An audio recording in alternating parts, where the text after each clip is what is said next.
Wait, the 49ers weren't going to use the 262nd pick on Brock Purdy?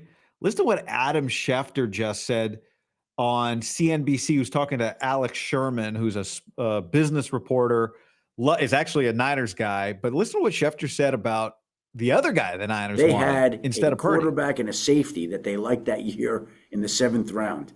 And I think they might have gone for the safety, except shortly before their pick, the safety was picked, and they were left to pick Brock Purdy. So it just sort of happens that way. Like, everybody needs a little bit of luck. You got to be good. They at least had assessed Brock Purdy higher than anybody else had. Nobody else drafted him. They had a 3rd round grade on Brock Purdy. And there he was sitting in the 7th round. They also had a high grade on that safety that went. And so Brock Purdy happened to fall into their lap. It bailed them out on the Trey Lance trade. It worked out wonderfully well. They had a great run. I don't love the past tense there, but they had a great run. So who were the Niners? Does the history of the draft back this up? Well, yes, it does. If we go back and look at pick 262, there's Purdy. 4 spots ahead, pick 259, Najee Johnson, a safety, gets drafted by the Chiefs out of Marshall. And he started 6 games last year for Kansas City. So, I mean, good. That's a good pick in the 7th round. 56 tackles. And then, so it could have been Najee Johnson at pick 259 that the Niners wanted. It also could have been at pick 254, so also just before Brock, Elijah Hicks. This would not surprise me if it were Elijah Hicks, just because he's a Cal guy. We've seen the Niners do this a few times locally.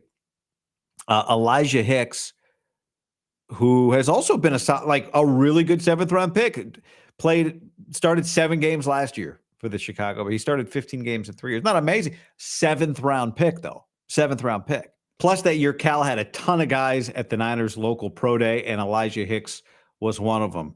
So in the end, if what Schefter said there, and we've heard this before, that the Niners had a 3rd round grade on Brock, it'd actually be pretty insane to not take him if you had a 3rd round grade on him.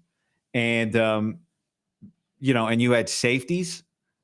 The quarterback value is just through the roof. That year, the Niners did not take a safety in the draft. They took a corner, Tariq Castro-Fields, in the 6th round. They took Sam Womack in the 5th round, a corner.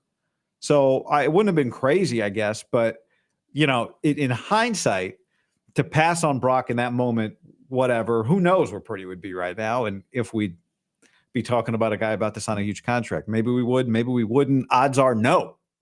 That's why when people say oh, well, the Niners owe Brock because they've gotten him so cheap. I think that's faulty logic. You got drafted who's to say you'd be in line for a $55 million contract if some other team had signed you? You'd sign somewhere else. And maybe he would have signed with the Niners as an undrafted free agent. But if you have a 3rd round grade on a guy and he plays quarterback and you can just get him, you take him, which maybe they were going to do that anyway. Maybe it would have meant that Elijah Hicks or Najee Johnson was going to go, if they were both available at that time, would have gone undrafted. The other guy that was interesting that I've wondered about in that draft, and I don't think this would have been the Shanahan move, but you just wonder, Skylar Thompson went 247 quarterback to Miami. And it's just interesting that the former Shanahan guy goes and becomes the head coach of Miami, and he has a choice in quarterbacks. He takes that guy. Now, as you know, the story is that it was Brian Griese that liked Brock Purdy. But if he had a 3rd round grade, that the scout, that means that more people than just Brian Griese liked Brock Purdy. Anyway, it worked out. But that little piece of information is a very interesting one. And, I think it happens a lot in life, and it definitely happens in the draft. So remember this Thursday, Friday, Saturday, when you're like, I want this player. The great Garth Brooks song, Some of God's greatest gifts are unanswered prayers. There was somebody sitting there when Kansas City took Najee Johnson, went, somebody in that Niners draft room was like, no.